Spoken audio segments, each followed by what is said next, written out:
ازيكم يا شباب؟ ايه الاخبار؟ عاملين ايه؟ يا رب تبقوا بخير. خلاص كلها ان شاء الله ساعات كده او بكره بقى ان شاء الله باذن الله كده زي دلوقتي كده يكون خلاص الماتش بقى اتلعب بتاع الزمالك والاهلي، وان شاء الله ان شاء الله زي دلوقتي كده بقى ايه بنحتفل بالدوري.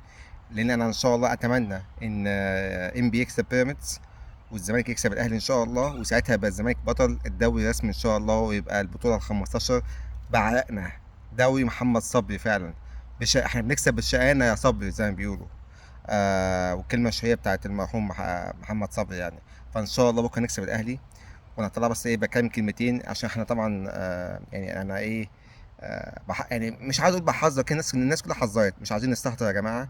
النادي الأهلي ما عندوش حاجة يخسرها زي ما بيقولوا اللعيبة كلها. وخلي بالكم يا جماعة، إحنا مش عايزين نبقى إحنا كل مرة نبقى إحنا السبب في عودة النادي الأهلي. النادي الأهلي دلوقتي فيه نار نار نار. أنت عارفين يا جماعة إيه لما إيه تبقى خلاص عارفين اللي هو إيه؟ عارفين توبوكان يا جماعة لما بيطلع بيبقى خلاص فاضل له تكه. حاجه كده زي اللي هو لما بيطلع اللي هو البركان او اللافا بتاعته، بيبقى خلاص في قشره كده خلاص هي بيكسرها كده عشان تطلع.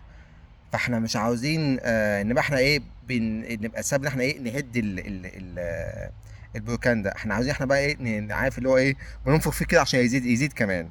النادي الاهلي الدنيا عنده بايظه خالص. لو خسر انتوا متخيلين بقى بكره يا جماعه؟ بص بقى ايه الحاجات الجميله اللي هتحصل لو الاهلي بكره خسر ان شاء الله باذن الله. اول حاجه انت هتبقى طلعته رسميا، خلاص رسميا بقى فقط بطوله الدوري، وانت رسميا كسبت الدوري. يعني شوف بقى كم عصفوره بحاجه واحد. يبقى انت كسبت الدوري رسمي، خسرته الدوري رسمي، خسرته خلاص بنسبة 95%، أو مش هقول لك رسمي 95%، هيبقى فقط كمان فرصة التأهل لأفريقيا. آه لأن ساعتها بقى سيراميكا بقى لو كسب ولا مش عارف إيه بقى ممكن هو إيه ساعتها كمان يركبوا، فبالتالي أساسا الأهلي ولا هيروح ولا هيكسب الدوري، ولا هياخد ولا هيروح أبطال الدوري، ولا هيروح الكونفدرالية حتى. فأنت في مكسب واحد بس. بص عملت فيه إيه؟ ضيعت عليه بطولة الدوري رسمي، وضيعت عليه بطولة أبطال أفريقيا رسمي، وضيعت عليه الكونفدرالية بنسبة 95%. ساعتها ممكن ما يلحقهاش. ده غير بقى ايه كمية المشاكل اللي هتحصل ليه بقى، ان فعلا انتوا عارفين ايه، انا كنت بقول لكم الحقيقة قبل كده في كل الاشتغالات دي ما كان كل شيء النادي الاهلي. يعني مثلا النادي الاهلي السنة دي مطلع 10 بيانات ان هو بايه بيخصم اللعيبة كل مرة. كل مرة يجي يقول لك ايه خصم 25% للعيبة، اللي هو الكذب والهكذا ده كل مرة. كل مره 25%. هي اساسا ال 100 فيها كام؟ 25. ده هم كلهم اربعه. انت علمت ده بتاع 50 60 مره، فطبعا ما كانش بيحصل. وكل ما بيقعدوا يطبطبوا على لعيبه، طب خلاص يا حبيبي مش هخصم لك بس العب الماتش جاي كويس. فالماتش ده هو حياه وموت بالنسبه لهم. لان فعلا اللعيبه لو خسرت هيتخصم منها بجد بقى. وفي لعيبه زي مثلا زي امام عاشور اساسا هو اساسا عاوز زياده، فبالتالي بقى لما يتخصم منه الراجل هيسمعهم واحده هتوصل عندنا في امريكا يعني. حرفيا هيديهم واحده بمناخيره انا حتى هسمع صوت الموسيقى اللي هتطلع من مناخيره. واحد زي زيزو ده ممكن يموت فيها. زيزو ده لو خسرت منه جنيه ده ده ممكن ده وش هيقل عليهم مالط. فهتبقى في مشاكل بقى من هنا ومن هنا. فاهمني؟ فانت كل ده انت تقدر تعمله بس مكسب واحد.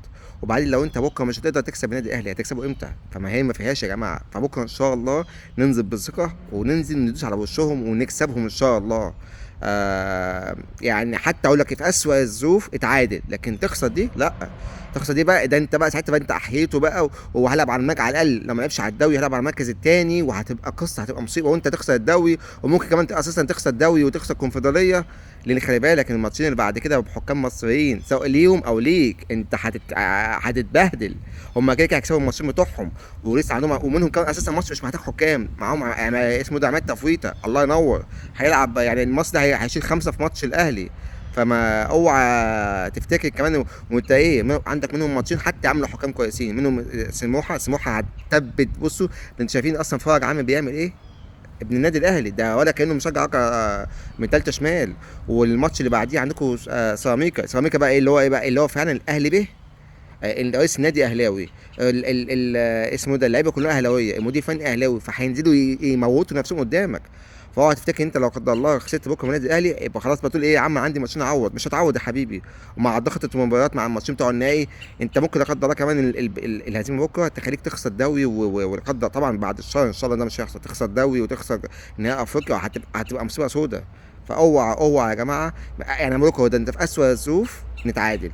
بس الخساره دي مفيش. اللعيبه تنزل تموت نفسها. معتمد جمال يبطل. انا عارف انا اسف بقولها تاني وتالت. معتمد جمال اساسا انا مش معترض بيه بس هي ماشيه. خليها بس تمشي كده ايه. لكن ان شاء الله بقى حتى لو قلت قبل كده لو كسب الدوري وكسب الكونفدراليه ما يقعدش. وطبعا الجمال يعني لا بيعمل حاجات غريبه. فربنا يستر الماتش بكره. احنا لازم نكسب ان شاء الله، ده لازم، ولازم لعيبه تبقى نازله كده عارفه في ثقه. وامتى يعني انت معلش، لو انت بتدفع الاهلي وبشوارعه ده كله هتكسب، مش معرفش تكسبه بكره ودخل فيه اهداف وتعمل بمشاكله وبسلطاته وبقرفه ده كله، هتكسب امتى؟ فما فيهاش يا رجاله. بكره تنزلوا خلاص. وبعدين هم كده هم هينزلوا، احنا عارفين هينزلوا ايه، يضغطوا عليك. وبعدين هم دفاعهم وحش، هم بيضغطوا قوي قوي قوي قوي، والحمد لله ما عندهمش حد بيخلص، وكمان دفاعهم وحش، فاحنا نستغل الحته دي. هم كعبهم عالي علينا وبينزلوا طبعا هم، وهي دي النقطه اللي هم ايه بيلعبوا عليها، ان هم كعبهم عالي علينا، فهينزلوا ضاغطين وهينزلوا عاوزين يكسبوا وعاوزين مش عارف ايه، يقول لك ايه احنا بس ندخل هدف وبعد كده الزمالك ايه ركبه بتخفف في بعضها وهنزود ومش عارف ايه. لا اوعى، حتى لو لا قدر الله دخل فيك هدف الاول عادي اقف، هم كده كده دفاعهم شوارع وغلطات كارثيه. فاضغط عليهم وكده. انا بقول لكم من الاول خالص، انت لو ضغطت عليهم انت هتسجل الاول والثاني والثالث. اديكوا شفتوا بيراميدز باقل مجهود كسبهم 3-0 يعني. وكمان هم كمان هم عندهم الاهلي كمان لما بيضغط جامد قوي في الشوط الاولاني، بتلاقي في الشوط الثاني الدنيا بتسيب خالص. حتى كان لو ضغط امسك نفسك وتعالى بقى الشوط الثاني بقى يطقع لهم. اديك شفت اللي حصل منهم باقل مجهود من فريق زي بيراميدز. وبيراميدز مش مع الصراحه برضه هو مش قوي زي السنه اللي فاتت. والترجي اهو، الترجي اللي غلب الاهلي راح جاي اتغلب من سان داونز راح جاي وبرضه باقل مجهود. وسان داونز السنه دي برضه مش اقوى حاجه.